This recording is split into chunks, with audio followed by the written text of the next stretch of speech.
ফেসবুকে কাজ করা কিন্তু অনেক মজা আছে। বিভিন্ন জায়গায় যাবেন, ঘুরবেন এবং ভিডিও তৈরি করে সেটা আপলোড করবেন।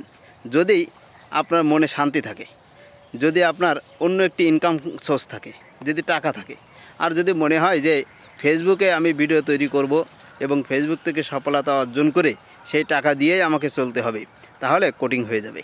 তখন আপনার মাথার ভিতরে একটাই চিন্তা থাকবে যে ভিডিও আপলোড করব, অনেক ভিউ হবে, এখান থেকে আপনাকে টাকা ইনকাম করতে হবে, খুব সহজেই মনিটাইজ জানতে হবে। এ ধরনের চিন্তা নিয়ে যদি আপনি ভিডিও তৈরি করতে যান, তাহলে ভিডিওর কোয়ালিটি দেখবেন আস্তে আস্তে খারাপ হয়ে যাচ্ছে। কারণ আপনি চিন্তিত থাকছেন, মাথা থেকে তেমন ইনফরমেশন বের হচ্ছে না, ইউনিক কোনো কিছু আপনি দিতে পারছেন না।